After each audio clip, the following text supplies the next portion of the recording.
Well, what is going on? How are you? Happy rainy Wednesday morning across Kansas City. Thanks for joining us on KCMO Talk Radio. And if you're just checking in, well, yes, we did find out last hour on that gender reveal live on air that we have Mundo Girl number 3 coming your way in March of 2024. How about that?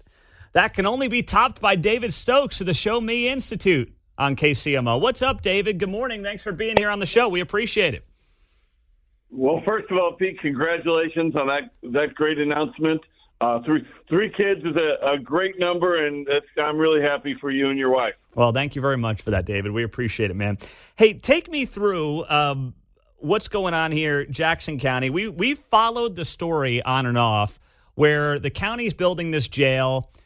Ideally, they would have partnered with Kansas City, Missouri on this jail. It looks like that's not going to happen now, and Kansas City wants to go ahead and build its own jail, which it hasn't had in almost a decade now. And I'm not saying that's the reason that crime is up in this town, but it certainly doesn't help when you have no jail facility to use. So lay the foundation for us on this story and how we got here. Well, it's really a disappointing missed opportunity here. For years, there's been talk about building a shared jail, which makes so much sense that, of course, government chose not to do it.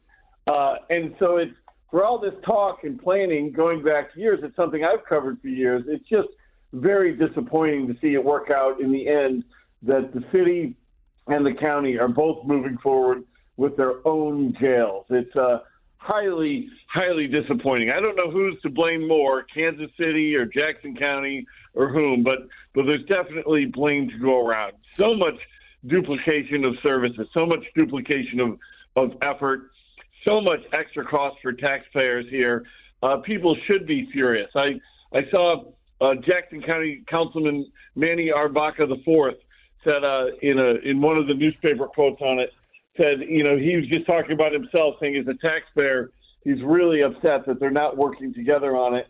And he said, I'm just quoting him, that it seemed that the city and county staffers stalled the project long enough to share it became impossible. And you have to believe that something like that is very possible, that taxpayers benefit from efficiencies of scale like this, but bureaucrats don't. And so you get city employees, county employees who they're the ones who benefit from 2 jails, not one. So I think Councilman Arbaca IV's comments are very intriguing here. Well, now when you say, I mean, that's being, and I'm not going to say it's conspiratorial or anything like that, but would you suggest, David Stokes, that the fact that Kansas City decided not to go ahead with Jackson County on its jail is potentially to just have more bureaucrats, more government employees on the city dime? Could it really be that simple? Could that be part of the equation? Well, that's what Councilman Arbaca is certainly hinting at. Well, not hinting at, stating. And I have to believe that something like that is very possible. I mean, I read a report. It's a little dated, but still very good. These types of regional jails where cities and counties share jails, they're very common in Virginia.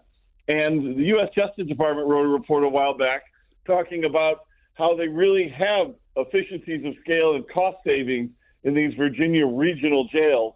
And it's pretty clear why. I mean, not every city needs its own jail. I mean, every city might need its own holding cell, and a place like Kansas City might need a larger holding cell than most suburbs, but you don't need your own full jail. And to hear that the contractor for the county jail, the one who has the contract to build it, telling the city that and this is in one of the reports on it, that they really won't save any money because they'll still have costs for laundry and food, so that's not going to save them money. As if when they build their own jail, the city won't have those same costs and even more of them.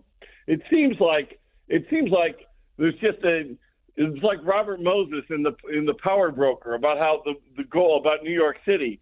The goal is to spend money. The goal seems to be to put as many people on the payroll, either public employees or private construction business, as possible. And you put a lot more people on the payroll, short-term and long-term, with 2 jails than you do with 1.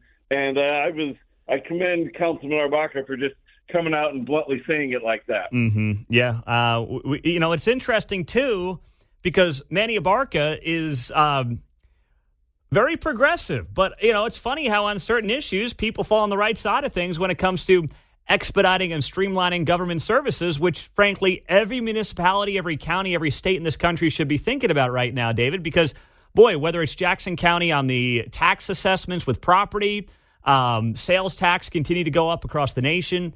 I mean, people are getting absolutely fleeced, and no one's thinking about what is in the best interest of the taxpayer as these budgets continue to skyrocket at the municipal level. Absolutely, and Manny Abarca may be a progressive on many matters, but there's a famous line from I forget who said it exactly, but from a old-time liberal politician who said, there's nothing liberal about spending more money than you have. I mean, you have a set amount of money, and doing things in government in the most cost-efficient way to have good services and save taxpayer money, that shouldn't really break down on a liberal conservative angle per se. And it's just so frustrating to see two jails going forward when it would be so simple to build one, and maybe that one would have to be a little bit bigger. I get it. Mm-hmm. It's to see what Kansas City for the past decade almost has been driving their prisoners out because they can't work with Jackson County for whatever reason. They've been driving their prisoners out and holding them in county jails over an hour away from Kansas City. Like rural Missouri county jails have been holding Kansas City's prisoners for the last several years. And, of course, it costs a lot in gas, a lot in unnecessary time. It's a bad answer. Nobody wanted that to continue in the long run. But this solution of two jails moving forward, it's just crazy. And taxpayers have every right to be frustrated. Taxpayers who are going to be getting their property tax bills in the mail any day now, to give us something to talk about in the next couple of weeks, Pete, you should be mad because here's the city and the county not spending tax dollars as well as they should be. Yeah, well said. David Stokes with the Show Me Institute. All right, David, we so appreciate you as always hopping on the show. We'll talk to you next week. Talk to you soon. Lots of information. We got a blog post on this issue going up at showmeinstitute.org shortly, and people can follow me at David C. Stokes on Twitter. There you go. Give him a follow. Good dude, David Stokes.